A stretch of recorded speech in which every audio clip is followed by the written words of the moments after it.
Bonjour, je suis Benoît Felten, l'auteur de Donjons et compagnie, que voici disponible dans toutes les bonnes crèmeries d'ici quelques jours.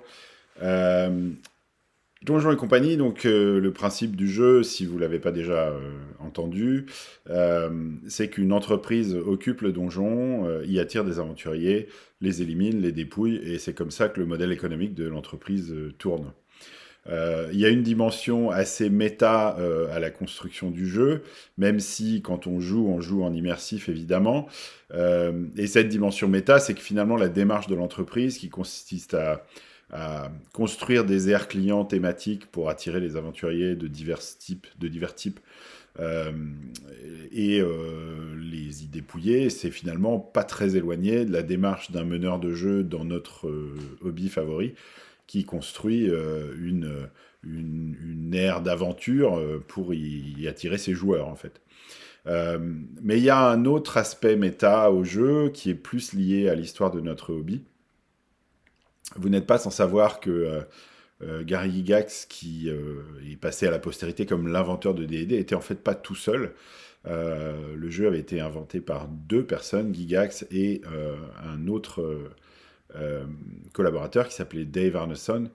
Et en fait, Gygax et Arneson avaient des visions très différentes sur à la fois ce que pouvait ou devait être le jeu de rôle et sur le business, au point que Arneson s'est finalement fait éjecter.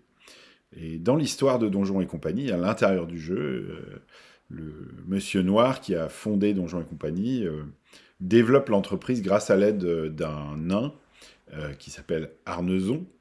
Et ce nain, à un moment, se fâche avec Monsieur Noir, on ne sait pas très bien pourquoi d'ailleurs, et à partir de ce moment-là,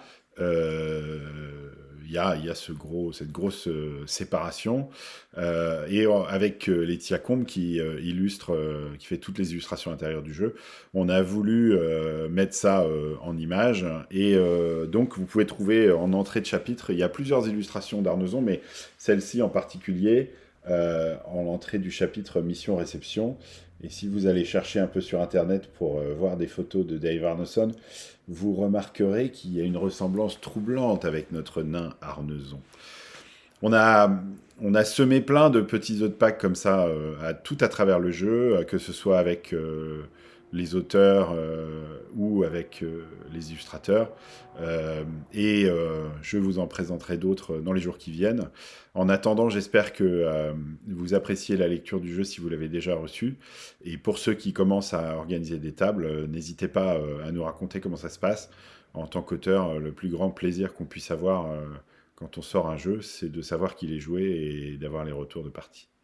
À bientôt pour un autre petit truc que j'adore de mon jeu.